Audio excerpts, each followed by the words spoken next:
Hello प्यारे दोस्तों, आप सभी को नमस्कार और आप सभी का स्वागत है। प्यारे दोस्तों, आज जो क्लास 9 है ये नंबर सिस्टम यानी कि संख्या पद्धति की आखिरी क्लास है, यानी कि नंबर सिस्टम का आखिरी भाग है। ठीक है, इसमें मैं आप लोगों को आज जो है कुछ अति महत्वपूर्ण सवाल कराऊंगा नंबर सिस्टम के, जो शेष से संबंधित होंगे। ठीक है, और साथ ही साथ कुछ और भी महत्वपूर्ण सवाल होंगे जो आपके यूपी पुलिस कांस्टेबल की परीक्षा में, इससे पूर्व की परीक्षाओं में आए हुए सवाल होंगे। ठीक है, तो आज के जो भी सवाल होंगे आप लोग अच्छी तरह से उसको कंठस्थ करेंगे और उसको अच्छी तरीके से समझेंगे। ठीक, तो चलिए देर न करते हुए शुरू करते हैं नंबर सिस्टम के आखिरी भाग में कुछ अति महत्वपूर्ण सवाल। ठीक, तो देखिए सबसे पहले हम देखेंगे पहला, दूसरा और तीसरा सवाल। ठीक है, और ये तीनों सवाल जो हैं कैसे हैं, ये जो तीनों सवाल हैं ये जो है इकाई के अंक ज्ञात करने के लिए है। यानी कि अगर हमको घात में कोई संख्या दे रखी है और उसकी घात को खोला जाए तब उसके इकाई का अंक क्या होगा ये पूछा है।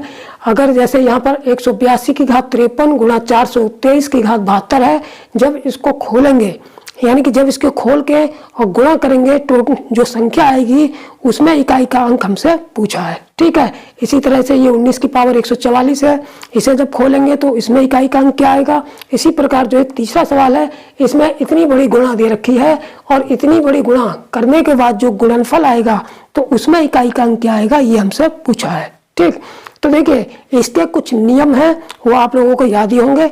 मैं जो जो सवाल कराता रहूंगा वो कुछ नियम आप लोगों को बताता हुआ चलूंगा। ठीक, तो चलिए जैसे पहला सवाल है, पहला क्या है कि 182 की घात 53 गुणा 423 की घात 72 में इकाई का अंक हमसे पूछा है। ठीक है, तो जब भी इस टाइप का सवाल आएगा तो कुछ नहीं देखना होता है, हमें केवल इकाई के अंक से मतलब होता है, इससे हमारा कोई मतलब नहीं होता, इन बाकी अंकों से कोई मतलब नहीं होता, केवल इकाई के अंक से हमें मतलब होता है। ठीक है, तो देखिए इसके कुछ नियम है, मैं थोड़ा सा रिपीट कर देता हूँ नियमों को।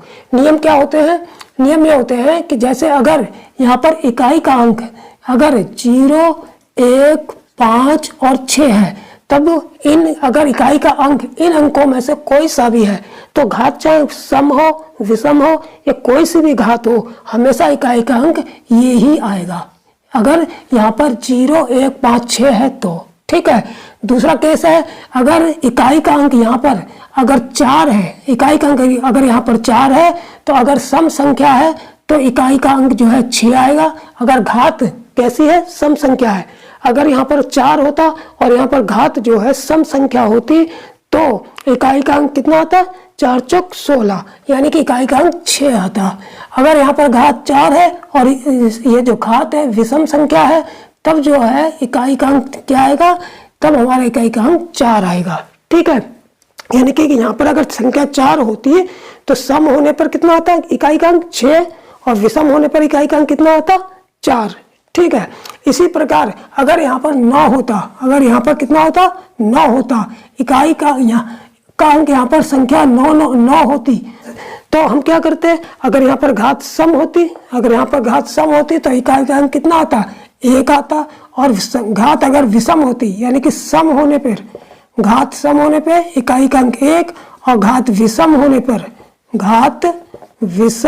पर इकाई का अंक कितना आता, 9 ही आता। ठीक है, इसी प्रकार 4 अगर यहाँ पर 4 होता, सम होने पर इकाई का अंक कितना आता, 6, और विषम होने पर इकाई का अंक कितना आता, 4 आता। ठीक है, तो इस तरीके से ये नियम हो गए कितने, 0, 1, 5, 6, 4, 9, इतनी संख्याओं के पता चल गए। अब बचा क्या, 2, 3, 7 और 8, 2, 3, 7, 8। जैसे 2 यहाँ पर जैसे 2, 3 है तो अगर यहाँ इकाई के स्थान पर 2, 3, 7 और 8 अंक होते हैं तब क्या करते हैं हम, तब घात में 4 से डिवाइड करते हैं, और जो शेष अगर 1 आता है, अगर शेष 1 आता है तब जो है उतनी पावर रखेंगे, यानी कि जितना शेष आएगा इन अंकों पर उतनी पावर रख लेते हैं। ठीक है, शेष ज्यादा 1 आएगा, क्योंकि जब 4 से डिवाइड करेंगे तो शेष 1 आएगा, या 2 आएगा, या 3 आएगा, या फिर 0 आएगा। तो जब शेष 1 आएगा तो इसकी 2 पर, ये 3 पर, 7 पर, 8 पर 1 रखेंगे।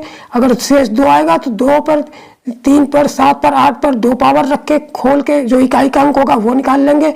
3 आएगा तो 3, लेकिन जब शेष 0 आएगा, जब शेष 0 आएगा तब हम इसकी घात क्या लेंगे, 4 लेकर खोलेंगे। जैसे शेष 0 आ गया, घात में 4 से डिवाइड करने पर शेष 0 आ गया, तो हम क्या करेंगे, तब हम 0 नहीं रखेंगे इसके, तब हम इस पे घात 4 लेके खोलेंगे। जैसे शेष 0 आ गया, 2 की घात 4, 2 की घात 4 का मतलब 2 दूनी 4, दूनी 8, दूनी 16, 6 आएगी। और अगर 0 के अलावा 1, 2, 3 शेष आता है तब सीधे सीधे हम यही घात रख लेंगे जो भी शेष आएगा। जैसे 3 शेष आए तो 2 की पावर 3 रख ली, 2 शेष आए 2 की पावर 2 रख ली, 3 शेष आए 2 की पावर 3 रख ली, 2, 3, 7, 8 इन चारों संख्या के केस में ऐसा ही करेंगे। ठीक है, तब यहाँ पर हमने देखा कि यहाँ पर पावर, यहाँ पर इकाई का अंक 2 है और यहाँ पर 3 है, तो हम क्या करेंगे, जो भी घात दी होगी उसमें 4 से डिवाइड करेंगे। अब 4 से डिवाइड देखिए कैसे करेंगे, 453 में जब 4 से डिवाइड करेंगे तो कितना आएगा, 4 एकम 4, कितना बचा 1, 4 तिया 12, यानी कि 13 चौक 52, एक शेष बचा। जब एक शेष बचा तो हमने 2 की पावर 1 ले लिया, ठीक, गुणा, मैंने क्या बताया था कि जितना भी शेष बचेगा वही इस संख्या पर पावर ले लेंगे। ठीक, अब देखते हैं दूसरा, यहाँ पर इसको, यहाँ पर 3 की पावर 72 है, तो इकाई के अंक से मतलब रखेंगे तो कोई मतलब नहीं, तो 3 की पावर 72 है, इसमें भी 4 से डिवाइड करेंगे, तो 4 से जब भाग करेंगे तो ये तो पूरा पूरा डिवाइड होगा, 4 कितना पूरा पूरा डिवाइड, शेष 0 आएगा। जब शेष 18 चौक 72 होते हैं, जब इसको हम 4 से डिवाइड करें, इसको जब 4 से डिवाइड किया तो शेष कितना आया, शेष आया हमारा 1, तो हमने यहाँ 2 की पावर 1 रख लिया। अब इसको जब 4 से डिवाइड करेंगे तो ये पूरा पूरा कट जाएगा, यानी कि शेष कितना आएगा, 0 आएगा, तो शेष 0 नहीं रखेंगे। मैंने बताया था अभी कि शेष अगर 0 आएगा तो 2 पावर 4 रखेंगे, शेष 0 आएगा तो पावर 4 रखेंगे, तो यहाँ पर 3 की पावर 4 रख लेंगे। अब इसको खोल देंगे, कितना आ गया, 2 कम 2, 2 की पावर 1 तो 2 ही हो गया, और इसको जब खोल लेंगे तो कितना आ गया, 3 तिया 9, तिया 27, तिया 81, यानी कि 1 आ जाएगा, तो बराबर 2 एकम 2, यानी कि कितना आ गया इकाई का अंक। इस पूरी संख्या को जब खोलेंगे तो लास्ट में इकाई का अंक कितना प्राप्त होगा, 2 प्राप्त होगा। तो कौन सा ऑप्शन सही होगा हमारा, बी वाला ऑप्शन हमारा सही होगा। ठीक है, तो मैंने एक तरफ से पूरे नियम आप लोगों को यहाँ पर बता दिए। ठीक, अब देखेंगे दूसरा सवाल। दूसरा सवाल क्या है कि 19 की पावर 144 में इकाई का अंक क्या होगा। अब देखिए यहाँ पर 9 आ गया, इस वाले अंक से हमें कोई मतलब नहीं, हमें केवल इकाई के अंक से मतलब है, क्योंकि हमें इकाई का अंक निकालना है। ठीक, तो जब यहाँ पर इकाई का अंक 9 है तो मैंने बताया था जब 9 या 4 के केस में क्या करते हैं कि 9 पर अगर सम है, यहाँ पर मैंने बताया देखो 9 में अगर सम होगी, पावर यह कैसी है 144 है, तो इसका मतलब पावर सम है। जब 9 यहाँ पर इकाई का अंक 9 होगा और पावर सम होगी तो इकाई का अंक कितना आएगा, 1 आएगा। कितना आएगा, 1 आएगा। तो यहाँ पर सीधे सीधे इकाई का अंक 1 आएगा, यानी कि पहला वाला ऑप्शन हमारा सही होगा। ठीक है, अब देखेंगे तीसरा सवाल। तीसरा सवाल किस टाइप का है, इसमें संख्याओं की गुणा दे रखी है, इसमें संख्याओं के गुणा करके पूछा है कि गुणनफल में कितना इकाई का अंक होगा। ठीक है, तो देखिए इसमें क्या करेंगे, इसमें ये करेंगे कि जो इसके इकाई के बाकी अंकों से हमें कोई मतलब नहीं, बाकी अंकों से कोई मतलब नहीं, हमें केवल हम इकाई के अंक से मतलब रखेंगे। इससे भी कोई मतलब नहीं, इकाई के अंक, इससे भी कोई मतलब नहीं, इससे मतलब रखेंगे। ठीक है, इससे भी कोई मतलब नहीं, इससे मतलब रखेंगे, इससे भी कोई मतलब नहीं, इससे मतलब रखेंगे, इससे भी कोई मतलब नहीं, केवल ही, यानी कि जितनी भी संख्या गुणा में दे रखी है सबके इकाई के अंक से मतलब रखेंगे और इन्हीं की गुणा करेंगे। तो देखिए 6 छक कितना हो गया 36, 36 का इकाई कितना आ गया 6। फिर अब इस 6 की गुणा इसमें कर देंगे, यानी कि जो इसके गुणनफल का इकाई का अंक होगा उसके उससे फिर इस संख्या के इकाई के अंक में गुणा करेंगे। 6 7 42, 42 का 2 ले लेंगे इकाई का, यानी कि इकाई का अंक ले लेंगे। फिर इस 2 की 3 में गुणा करेंगे तो 2 तिया 6 आ गया। फिर इस 6 की गुणा फिर इस इकाई के अंक में करेंगे तो 6 7 42, 42 का फिर 2 आ गया। फिर 2 से फिर 1 में गुणा करेंगे तो 2 एकम 2 आ गया, यानी कि इकाई का अंक कितना आ गया, इस पूरी संख्या के गुणनफल में इकाई का अंक कितना आ गया 2 आ गया। तो कौन सा ऑप्शन सही हो जाएगा हमारा, बी वाला ऑप्शन हमारा सही होगा। ठीक है, तो इस तरीके से जब भी पेपर में इकाई के अंक वाला सवाल आएगा तो मैंने सारे नियम बता दिए, इन्हीं 3 सवालों के अंदर मैंने आपको सारे नियम बता दिए। अब इस टाइप का कोई भी सवाल आपका छूटेगा नहीं। ठीक, अब देखेंगे हम चौथा और 5वां सवाल। चौथा सवाल क्या है, चौथा सवाल अभी हमारा जो है वो संख्या दे रखी है, उसमें घात चढ़ा रखी है और हमसे क्या पूछा है, इकाई का अंक पूछा है। क्या पूछा है, इकाई का अंक। ठीक, तो हम क्या करेंगे, बिल्कुल सिंपल है, मैंने बताया था कि केवल हमें इकाई के अंक से मतलब होगा, बाकी अंकों से हमारा कोई लेना देना नहीं होगा। ठीक है, तो हमने देखा यहाँ पर इकाई का अंक कितना है, यहाँ पर इकाई का अंक जो है 4 है। और 4 का नियम मैंने क्या बताया था, मैंने 4 का नियम बताया था कि अगर 4 पर पावर जो है सम है, अगर 4 पर पावर जो सम है तो इकाई का अंक 6 होगा। अगर 4 पर पावर विषम है यानी कि ऑड है तो इकाई का अंक कितना होगा, तो इकाई का अंक 4 होगा। ठीक है, तो मैंने यहाँ पर देखा कि यहाँ पर 4 पर जो पावर दे रखी है, 4 पर जो पावर दे रखी है वो कितनी है, 2 3 5 7 यानी 2357, यानी कि ये पावर कैसी है, विषम है यानी कि ऑड है। और जब पावर विषम होगी तब 4 इसके घात खोलने पर इकाई का अंक कितना आएगा, विषम होने पर 4 आएगा। तो इसका मतलब कौन सा ऑप्शन सही हो जाएगा, हमारा डी वाला ऑप्शन सही होगा।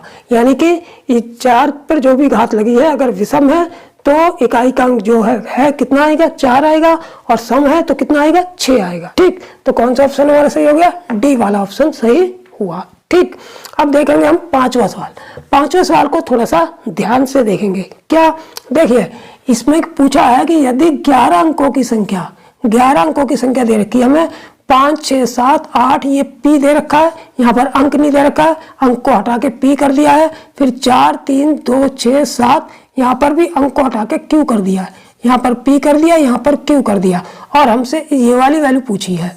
ठीक है, √5p + 8q। ठीक है, अब ये जो पूरी संख्या है, जो 11 अंक की जो पूरी संख्या है, ये कितने से विभाजित होती है, ये 72 से विभाज्य है। कितने से, 72 से विभाज्य है।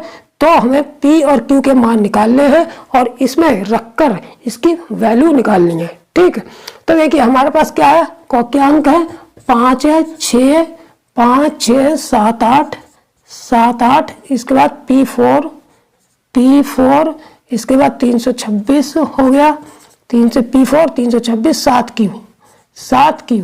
ये हमको जो है 11 अंकों की संख्या दी है।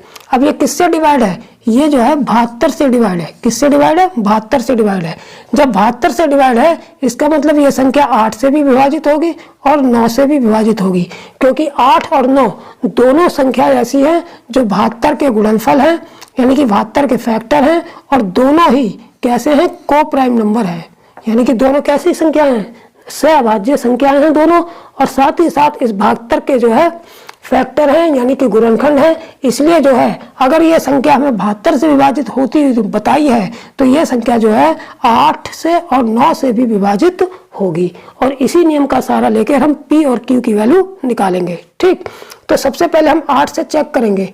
पहले हम क्या करेंगे, 8 से चेक करेंगे। ठीक है, तो 8 का नियम क्या है, 8 का नियम किसी भी संख्या को विभाजित करने का 8 का नियम क्या है कि शुरू के जो 3 अंक जो होते हैं, शुरू के जो 3 अंक जो होते हैं वो अगर 8 से विभाजित हो जाए तो पूरी संख्या 8 से विभाजित हो जाएगी। ठीक है, तो देखा हमने इसको डिवाइड करके देखा, कैसे देखेंगे, देखिए 8 7 56, 8 8 64, 8 8 64 कर ले इसको, जैसे 6 7 Q है, ये 8 से डिवाइड कर रहे हैं तो 8 7 56, जब यहाँ पर 8 7 56 आ गया तो कितना शेष बचा, नहीं 8 8 64 चला जाएगा, 8 8 64, 56 नहीं 8 8 64, जब 8 8 64 आ गया तो कितना शेष बचा, 7 में से 4 गया, 3 बचा, यानी कि 3 बचा। तो अब यहाँ पर Q के स्थान पर कौन सा अंक रख दें, Q के स्थान पे कौन सा अंक रख दें जो 8 से पूरा डिवाइड हो जाए, तो यहाँ पर क्योंकि शेष यहाँ पर 3 है तो Q के स्थान पर अगर मैं 2 रख दूं, यहाँ पर अगर Q के स्थान पे 2 होता तो 8 चौक 32 पूरा कट जाता।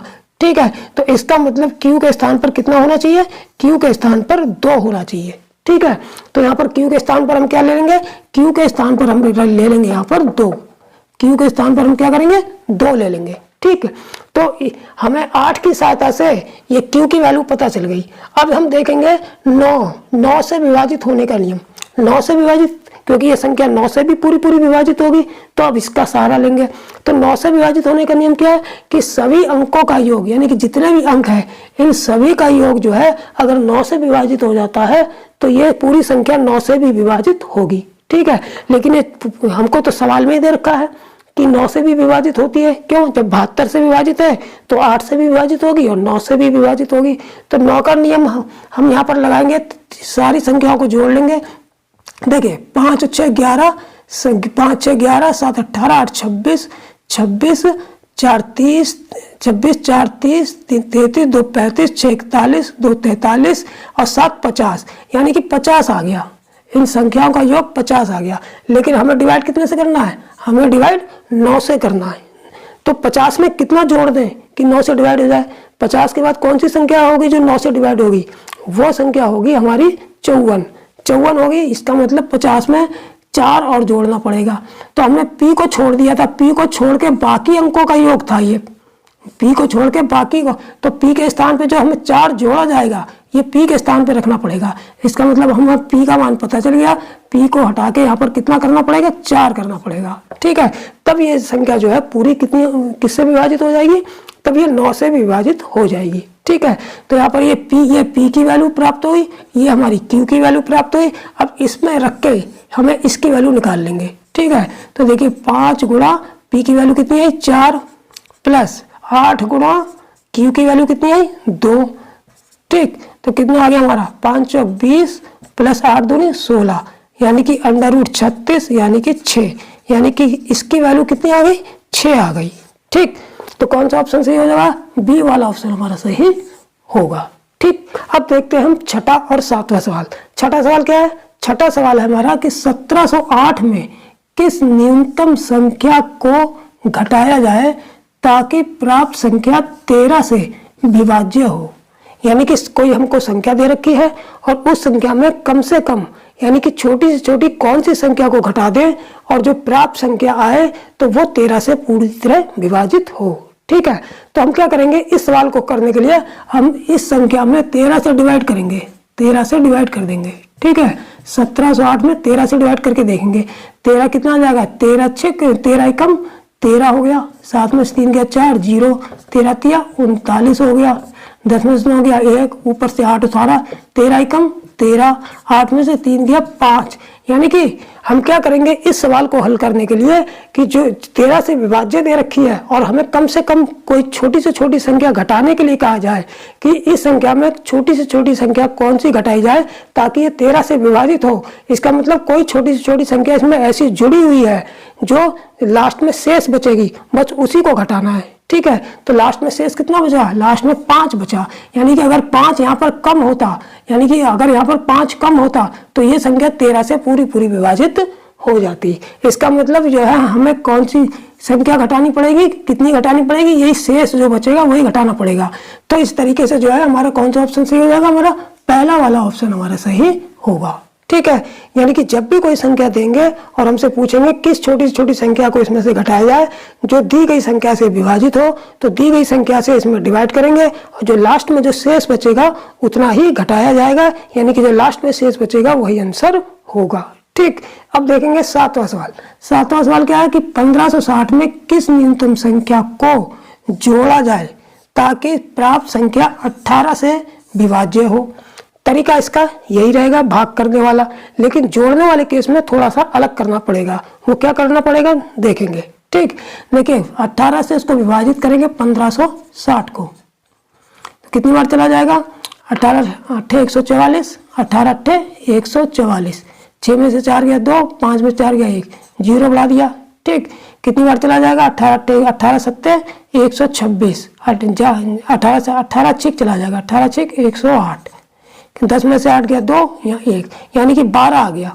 ठीक है, कितना आ गया? 12 आ गया। लेकिन हमसे क्या पूछा है? हमसे यह पूछा है कि 1560 में किस न्यूनतम संख्या को जोड़ा जाए। अब घटाना नहीं है, अगर घटाना होता तब क्या करते? तो सीधे सीधे 12 ही आंसर हो जाता। लेकिन हमको क्या करना है? जोड़ना है।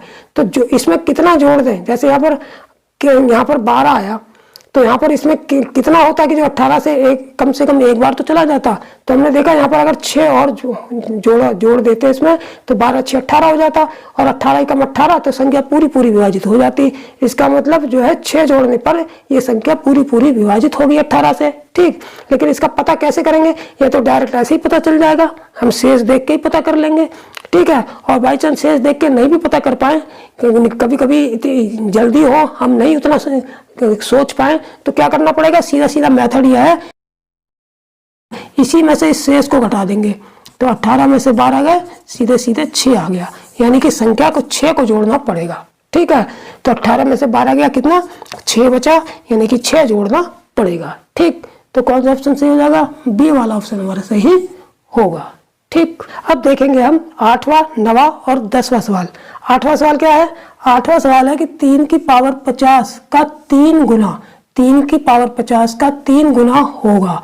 यानी कि अगर हम 3 की पावर 50 का 3 गुना कर दें तो कितना मान आएगा। ठीक है, तो बिल्कुल सिंपल है। जैसे 3 की पावर 50 है, इसका हमने 3 गुना कर दिया, 3 गुना 3 की पावर 50। ठीक है, यहाँ पर 3 की घात 1 ले लें, गुणा में घातें जुड़ जाती हैं, तो बराबर कितना आ जाएगा? 3 की पावर 51। यानी कि 3 की पावर 50 का 3 गुना करने पर कितना आएगा? 3 की पावर 51 आएगा। ठीक है, तो कौन सा ऑप्शन सही हो जाएगा हमारा? सी वाला ऑप्शन हमारा सही होगा। ठीक, अब देखते हैं 9वां सवाल। 9वां क्या है? 2 की पावर 50 का आधा होगा। यानी कि 2 की पावर 50 का आधा करने पर कितना आएगा? तो यहाँ पर आधा कर लेते हैं। जैसे 2 की पावर 50 का आधा कैसे करेंगे? किसी भी संख्या का आधा कैसे करते हैं? 2 से डिवाइड करके करते हैं। तो यहाँ पर 2 की पावर 50 का आधा करना है, तो इसका मतलब 2 की पावर 50 को 2 से डिवाइड करना है। तो यहाँ पर 2 की पावर 1 है, अब ये डिवाइड भाग में है तो ये पावर प्लस की है। अब इस पावर को अगर मैं मल्टीप्लाई में लेके आऊँगा तो ये पावर किस पे आ जाएगी? माइनस में। यानी कि 2 की पावर 50 ये भाग में है तो प्लस में है, मल्टीप्लाई में होगी तो माइनस में आ जाएगी। ठीक है, तो यहाँ पर कितना प्राप्त हो गया?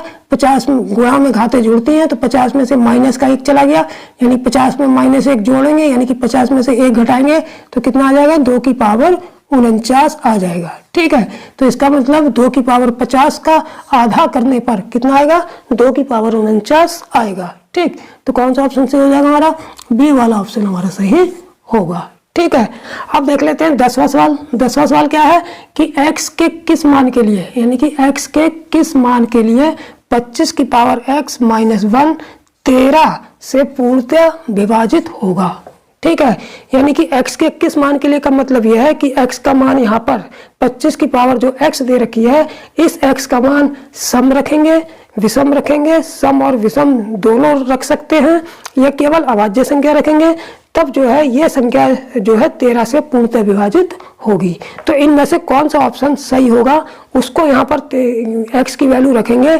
ठीक है, तब हमारी संख्या जो है 13 से पूरी तरह से विभाजित होगी। ठीक, तो इसके लिए क्या करेंगे? बिल्कुल सिंपल है, हम थोड़ी देर के लिए इसको a मान लेते हैं और थोड़ी देर के लिए इसको b मान लेते हैं। ठीक है, अब देखिए जब a और b मान लिया हमने, तो हमने देखा 13 से विभाजित करना है संख्या को, तो 25 और 1 अगर मैं घटा दूं, 25 में से 1 गया 24, तो 24 तो 13 से विभाजित नहीं होगा, लेकिन अगर इसको मैं जोड़ दूं 25 और 1 26 तो 13 से विभाजित होगा, 13 दूनी 26।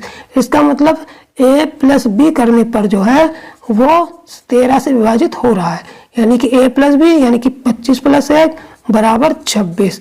यानी कि जो 26 आ रहा है, यानी कि a प्लस बी करने पर जो आ रहा है संख्या वो 26 जो आ रही है वो 13 से विभाजित हो रही है। ठीक है, अब ये a प्लस बी किस फार्मूले में आता है? देखिए यहाँ पर बीच में माइनस है, तो या तो फार्मूला लगेगा a square minus B square, या फार्मूला लगेगा a cube minus B cube. यानी कि अगर सम संख्या ले रहे हैं तो formula a square minus B square बन रहा है, अगर विषम संख्या ले रहे हैं तो formula a cube minus B cube बन रहा है। ठीक है, इसकी वैल्यू निकालेंगे, इसकी वैल्यू किसके बराबर होती है? a प्लस बी और a माइनस बी के। ठीक है, और इसको खोलेंगे तो इसकी वैल्यू किसके बराबर होगी? यानी कि इसके 2 फैक्टर होते हैं, ए स्क्वायर माइनस बी स्क्वायर के 2 फैक्टर हो गए, a प्लस बी और a माइनस बी। इसके फैक्टर क्या होंगे? a माइनस बी होगा और क्या होगा, और साथ ही साथ हो जाएगा a square plus B square plus A B.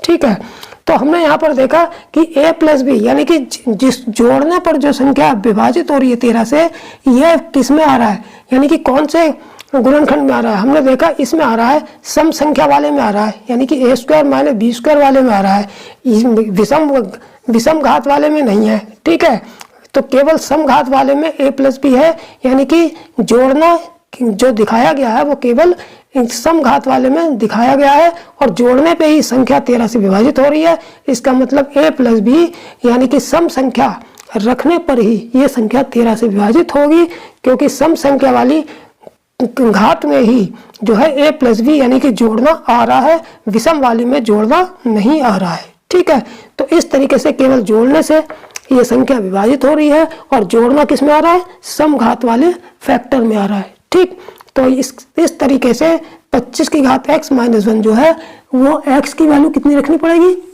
हमको सम रखनी पड़ेगी। यानी कि पहला वाला ऑप्शन हमारा सही होगा कि x का मान जो है कोई भी सम संख्या रखेंगे तो 13 से पूरी पूरी विभाजित होगी। ठीक, अब देखेंगे हम 11वां और 12वां सवाल। 11वां सवाल क्या है? 11वां सवाल है कि 57 की पावर 28 माइनस 24 की पावर जो 28 है निम्न में किससे विभाजित है। यानी कि जो पूरी संख्या है ये किससे विभाजित है? 37 से, 41 से, 55 से या 25 से। ठीक है, तो हमको ये निकालना है कि इन चारों ऑप्शनों में से ऐसी कौन सी संख्या है जो इस पूरे नंबर को विभाजित करती है। ठीक है, तो हमने यहाँ पर देखा कि यहाँ पर बीच में माइनस है और ऊपर जो पावर है वो कैसी है? सम है। बीच में माइनस है, पावर यहाँ पर सम है, तो इसका मतलब है ये वाला फार्मूला जो है बन रहा है ए स्क्वायर माइनस बी स्क्वायर और इसके फैक्टर ए प्लस बी और ए माइनस बी है। यानी कि ये संख्या जो है वो ए प्लस बी से भी विभाजित हो जाएगी, ए माइनस बी से भी विभाजित हो जाएगी। लेकिन ए प्लस बी और ए माइनस बी दोनों को करने पर क्या प्राप्त होगा? अगर मैं ए प्लस बी करता हूँ, यानी कि अगर ये ए है ये बी है, दोनों को जोड़ता हूँ तो कितना आएगा? 7 4 11 की 1, 5 2 7 और 1 8। ठीक है, तो चूंकि हम जानते हैं कि ये ए प्लस बी से भी विभाजित होगी और ए माइनस बी से भी। अब ए माइनस बी करके देख लेते हैं कितना आएगा। 7 में से 4 गया 3 और 7 में 4 गया 3, 5 में से 2 गया 3। यानी कि ये जो पूरा नंबर है वो दो नंबरों से विभाजित होगा, 81 से और 33 से। ठीक है, यानी कि ये जो पूरा नंबर है वो दो नंबर से विभाजित होगा, या तो 81 से होगा या 33 से। अब हमने यहाँ पर देखा कि ऑप्शन में ना तो 81 है ना 33 है, लेकिन हम अच्छी तरीके से जानते हैं अगर 3 में 37 की गुणा कर दे तो 81 आ जाता है। 3 में अगर 37 की गुणा कर दे तो 81 आ जाता है। इसका मतलब यह है पहला वाला ऑप्शन हमारा सही होगा, यानी कि 37 से यह संख्या विभाजित होगी, क्योंकि जो 37 है वो 81 का क्या है? 37 जो है वो 81 का गुणनखंड है। यानी कि जब 37 जो है 81 का गुणनखंड है, इसलिए यह संख्या अगर 81 से विभाजित होगी तो इसका मतलब यह संख्या 37 से भी विभाजित होगी। ठीक, तो इस तरीके से हमारा पहला वाला ऑप्शन सही होगा। ठीक, अब देखते हैं 12वां सवाल। 12वां सवाल क्या है कि 5 की पावर 17 प्लस 7 की पावर 17 नहीं 70 है। 5 की पावर 70 प्लस 7 की पावर 70 को 37 से विभाजित करने पर शेष कितना होगा। ठीक, अब हमने यहाँ पर देखा कि यहाँ पर प्लस है। अब प्लस में कोई फार्मूला, ऊपर घात कैसी है? सम है। ऊपर घात सम है और प्लस है, लेकिन जब घात सम है और यहाँ प्लस दे रखा तो ये सम संख्या में फार्मूला जो ए स्क्वायर बी स्क्वायर इस टाइप का तो कोई फार्मूला नहीं बनता। ठीक है, इसलिए हाँ अगर यहाँ पर माइनस होता और घात सम होती तब ए स्क्वायर माइनस बी स्क्वायर का फार्मूला बन जाता, तब दो फैक्टर मिल जाते ए प्लस बी ए माइनस बी। ठीक, लेकिन यहाँ पर चूंकि यहाँ पर प्लस है और घात सम है तो ये फार्मूला ए स्क्वायर प्लस बी स्क्वायर का तो नहीं बनेगा। ठीक है, तो हम क्या कर लेंगे, जब यहाँ पर प्लस है तो यहाँ पर घात को विषम कर लेंगे। ठीक है, विषम आसानी से कर सकते हैं क्योंकि इसे हम लिख सकते हैं 5 की पावर या 70 है, 5 की पावर स्क्वायर करके ऊपर हम 35 कर दें, क्योंकि 35 दूनी 70 होते हैं। अब ये घात कैसी हो गई? विषम हो गई। ठीक, इसी तरीके से इसको कर लेंगे 7 की पावर स्क्वायर और ऊपर 35 कर लिया। अब ये पावर जो है क्या हो गई? विषम हो गई। तो बराबर कितना हो गया? 5 का स्क्वायर का मतलब 25 की पावर 35 और 7 का स्क्वायर का मतलब 49 की पावर कितनी हो गई? 35। ठीक है, अब ये पावर हमारी दोनों कैसी आ गई? विषम आ गई और बीच में प्लस आ गया। तो इसका मतलब हमारा कौन सा फार्मूला बन रहा है? ए क्यू प्लस बी क्यू, और इसमें कौन सा फैक्टर आता है? ए प्लस बी आता है। यानी कि यह संख्या जो है अब ए प्लस बी से विभाजित हो जाएगी। तो ए प्लस बी का मतलब कितना हो गया? ए प्लस बी का अगर इसको मैं ए ले लूं और इसको बी ले लूं तो ए प्लस बी बराबर कितना हो जाएगा?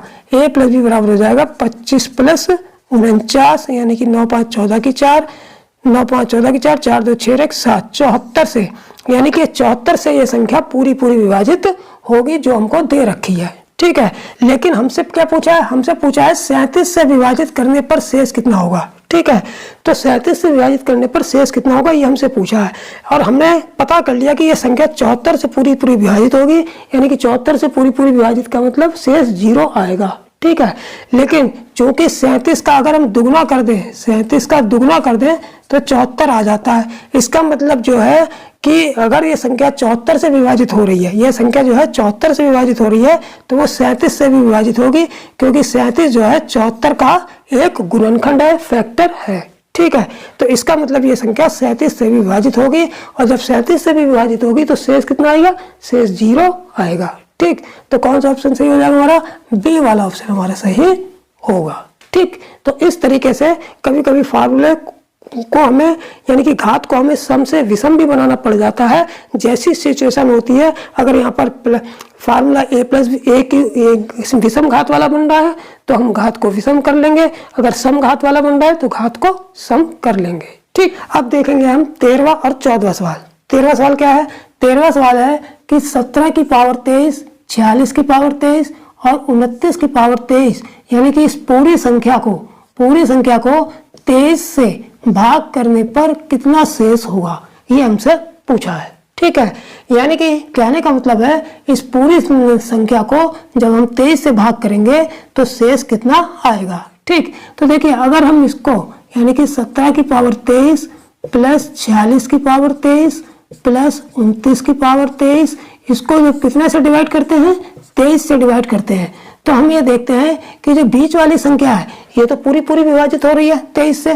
23 दूनी कितना होता है? 46 होता है, तो ये तो पूरी संख्या कट जाएगी, यानी कि 23 से 46 तो पूरा कट जाएगा। ठीक है, तो बचा क्या हमारे पास? 17 और 29। ये क्या 23 से पूरा विभाजित हो रहा है? तो देखिए ये तो कट गया, ये तो पूरा कट गया, 23 दूनी 46, ये तो पूरा कट गया, शेष यहाँ पर शेष 0 हो गया।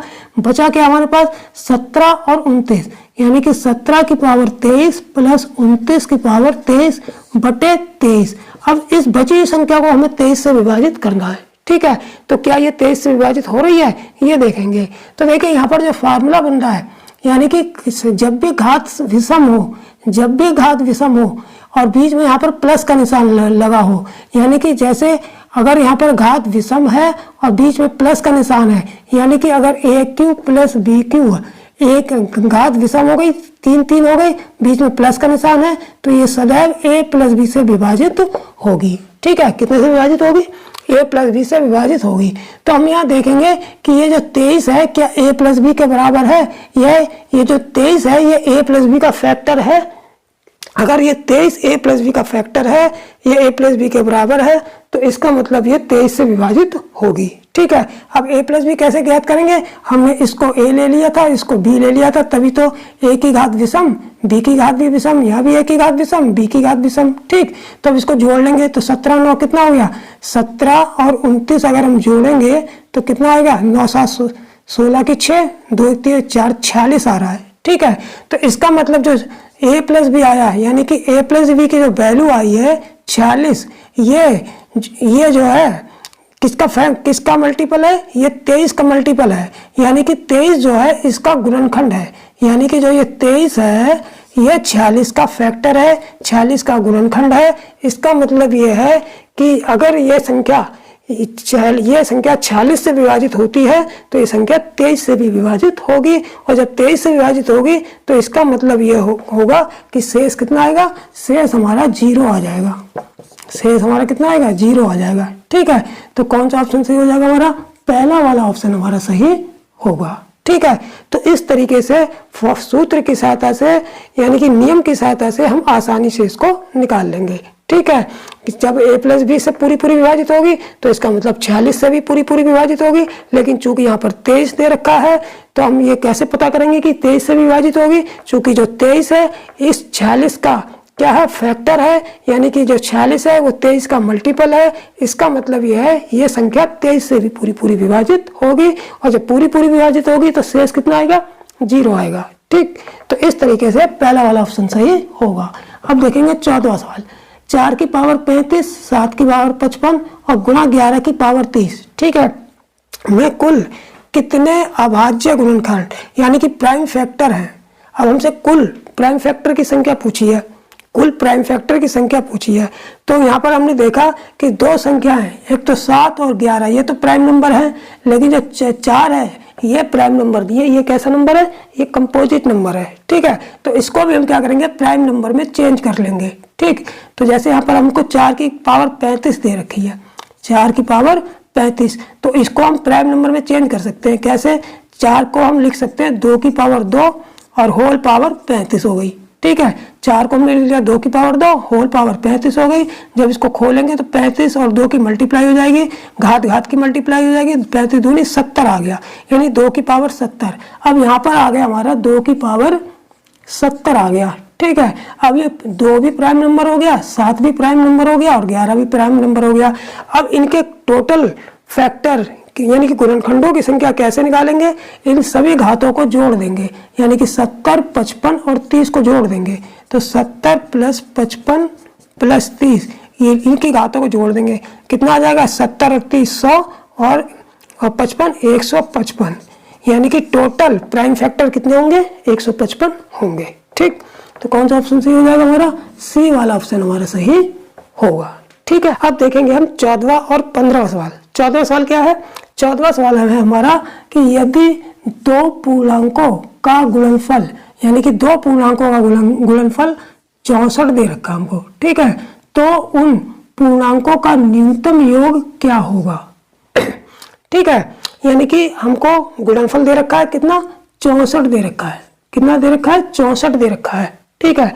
ऐसे 2 पूर्णांक है जिनका गुणनफल 64 दे रखा है, तो उन 2 पूर्णांकों का न्यूनतम योग जो है कितना होगा, ठीक है। तो देखिए, इस सबसे पहले मैं इस सवाल को हल करने की ट्रिक बताऊंगा, ठीक है। ट्रिक के बाद फिर थोड़ा सा समझा दूंगा ये कैसे हुआ, ठीक। देखिए ट्रिक क्या है कि जब भी इस टाइप का सवाल आए कि 2 पूर्णांकों का गुणनफल दे दिया गया हो और हमसे उन पूर्णांकों का न्यूनतम योग पूछा हो, यानी कि कम से कम योग जो है हमसे पूछा हो, तो ऐसी कंडीशन में हम क्या करते हैं, जो भी गुणनफल दे रखा होगा उसका क्या करते हैं, वर्गमूल निकाल लेते हैं। जो भी गुणनफल दे रखा होगा उसका स्क्वायर रूट निकाल लेते हैं, यानी कि वर्गमूल निकाल लेते हैं। अगर निकल सकता है तो, अगर नहीं निकल सकता तो उसके परिप्रेक्ष्य पे भी एक दूसरा सवाल है, वो मैं कराऊंगा, बता दूंगा, ठीक है। तो सबसे पहले ये देख लेते हैं जिसका हम निकाल सकते हैं। जैसे 64 है, 64 का तो वर्गमूल हम आसानी से निकाल सकते हैं, कितना होगा, 8 आएगा, ठीक है। यानी कि जो वर्गमूल होगा उसी को दो बार जोड़ के न्यूनतम योग आ जाएगा। जैसे 64 का वर्गमूल कितना होता है, 8 आता है, तो 8 ही जो है, यानी कि यही वर्गमूल जो है वो 2 पूर्णांक है जिनका न्यूनतम योग आएगा। तो 8 में 8, यानी कि 2 पूर्णांक, एक पहला वाला भी 8 होगा और दूसरा पूर्णांक भी, दोनों 8 होंगे, यानी कि जो भी वर्गमूल आएगा वो दोनों पूर्णांक उनको मान लेंगे, वही 2 पूर्णांक होंगे, ठीक है। तो 8 में अब इनका न्यूनतम योग दोनों को जोड़ के निकाल लेंगे, 8 8 कितना आ गया, 16। तो ये हमारा पहला वाला ऑप्शन सही हो जाएगा, ठीक है। तो इस तरीके से जब भी इस तरीके का सवाल होगा कि न्यूनतम वो गुणनफल दिया होगा, न्यूनतम पूर्णांकों का न्यूनतम योग हमसे पूछा होगा, तो उसका वर्गमूल निकालेंगे, जो वर्गमूल निकाल के जो संख्या आएगी वही 2 पूर्णांक होंगे और दोनों को जोड़ के आंसर निकाल लेंगे, ठीक। अब ऐसा क्यों किया है, यानी कि 8 ही 8, 64 के तो और भी फैक्टर होंगे, गुणनखंड होंगे, यानी कि 64 को गुणनखंड करने वाले और भी 2 पूर्णांक होंगे। जैसे अगर हम मान लें कि जैसे 64 को हम लिख सकते हैं 1 × 64, ठीक है। 64 को हम लिख सकते हैं 2 × 32, 64 को हम लिख सकते हैं 16 × 4, यानी कि ऐसे कई पूर्णांक और भी हैं जिनका गुणनफल जो है 64 है, जिनका गुणनफल 64 है। तो हमने इसी को क्यों चुना, क्योंकि हमसे जो है न्यूनतम योग पूछा है, क्योंकि हमसे कैसा पूछा है, ऐसे 2 पूर्णांक जिनका न्यूनतम योग आए, कम से कम योग आए। अगर इनका योग देखते हैं तो इसका योग कितना आ रहा है, 65 आ रहा है, इसका योग कितना आ रहा है, 32 और 2 34 आ रहा है, और इसका योग 20 आ रहा है, यानी कि इन सब के योग जो है इस 16 से ज्यादा आ रहे हैं। हमसे क्या पूछा है, न्यूनतम योग, यानी कि कम से कम योग। तो कम से कम ये योग किन 2 पूर्णांकों का आएगा, जो पूर्णांक सबसे नजदीक, जिनके बीच सबसे कम अंतर होगा। देखो 64 और 64 के बीच कितने का अंतर है, 63 का अंतर है, 32 2 के बीच 30 का अंतर है, 16 4 के बीच 12 का अंतर है, लेकिन 8 और 8 के बीच कितना का अंतर है, 0 का अंतर है। तो ऐसे 2 पूर्णांक जिनके बीच बहुत कम अंतर होता है बहुत कम अंतर होता है तो उन्हीं का योग जो है सबसे कम आता है। ठीक है, तो ऐसे दो पूर्णांक कैसे प्राप्त करेंगे? जो भी संख्या दी होगी उसका वर्गमूल निकाल के, जो वर्गमूल निकाल के जो संख्या आएगी उन्हीं को पूर्णांक मानेंगे। ठीक है, तो इस तरीके से हमारा जो है योग कितना होगा? 16 आ जाएगा। ठीक है, अब देखेंगे हम 15वां सवाल। 15वां सवाल क्या है कि यदि दो पूर्णांकों का गुणनफल 255 है तो उन पूर्णांकों का न्यूनतम योग कितना होगा? ठीक है, तो जिसका पूरा स्क्वायर रूट निकल सकता है उसका तो हमने बता दिया, आसान हो गया। लेकिन अब ये 255 दे रखा है, इसका तो पूरा स्क्वायर रूट नहीं निकल सकता। तब क्या करेंगे? तब हम ये करेंगे कि जो भी संख्या दे रखी होगी उससे ठीक पहले वाली कोई पूर्ण वर्ग संख्या देख लेंगे, उसका स्क्वायर रूट निकालेंगे। ठीक है, यानी कि 255 से ठीक पहले वाली पूर्ण वर्ग संख्या कौन सी होगी? वो होगी हमारी 225 होगी। कितनी होगी? 225। ठीक है, क्योंकि 225 के बाद जो पूर्ण वर्ग संख्या आती है वो कितनी आती है? वो 256 आती है, जो 255 से ज्यादा है। इससे हमें कोई मतलब नहीं। ठीक, तो इससे ठीक पहले वाली पूर्ण वर्ग संख्या हम ले लेंगे 225। अब इसका वर्गमूल निकालेंगे तो 225 का वर्गमूल कितना आ गया? 225 का वर्गमूल आ गया हमारा कितना? 15 आ गया। ठीक है, अब 15 के करीबी कोई संख्या ले लेंगे और मल्टीप्लाई करके देखेंगे कि उसकी गुणा करने पर 255 आ रहा है या नहीं। तो हमने देखा अगर हम 15 से ठीक करीब की कोई संख्या 16 लेते हैं तब तो नहीं आएगा, लेकिन अगर 17 ले लेते हैं तो 15 और 17 की गुणा जो है 255 आ रही है। ठीक है, तो ये दो सबसे करीब पूर्णांक हो गए जिनका गुणनफल 255 है। ठीक है, और इनका योग कितना होगा? क्योंकि सबसे करीब इसलिए है क्योंकि इनके बीच बहुत कम अंतर, केवल 2 का अंतर है। ठीक है, तो अब इनका योग निकाल लेंगे। इनका योग कितना हो जाएगा? 7 5 12 की 2, 1 1 2 और 1 3। यानी कि ऐसे दो पूर्णांक 15 और 17 है जिनका गुणनफल 255 है और उनका न्यूनतम योग कितना है? 32 होगा। ठीक, तो कौन सा ऑप्शन सही हो जाएगा? बी वाला ऑप्शन हमारा सही होगा। ठीक है, इस तरीके से जो हमने आज जो 15 सवाल किए हैं वो संख्या पद्धति के लास्ट भाग में मैंने जो 15 सवाल कराए हैं वो यूपी पुलिस कांस्टेबल व अन्य परीक्षाओं के लिए भी अति महत्वपूर्ण सवाल है। ठीक है, तो आज हमारी जो थी क्लास 9 थी। अब मैं जो 10वीं क्लास पढ़ाऊंगा यूपी पुलिस कांस्टेबल की जो 10वीं क्लास का जो वीडियो लेके आऊंगा उसमें मैं आप लोगों को जो है एलसीएम और एचसीएफ यानी कि लासा और मासा के सवाल कराऊंगा। और ये लासा मासा भी मैं कम से कम 2 वीडियो में कवर करने की पूरी कोशिश करूंगा। ठीक, तो जिन छात्रों ने भी चैनल को सब्सक्राइब नहीं किया वो सब्सक्राइब जरूर कर लें और वीडियो अगर पसंद आता है तो लाइक भी ठोका करें। ठीक, तो नेक्स्ट वीडियो में फिर मिलेंगे। किसको लेकर? 10वीं क्लास को लेकर, यूपी पुलिस कांस्टेबल की 10वीं क्लास को लेकर, और उसमें हम एचसीएफ और एलसीएम के सवाल कराएंगे। ठीक, तो नेक्स्ट वीडियो में फिर मिलेंगे। तब तक के लिए जय हिंद, जय भारत।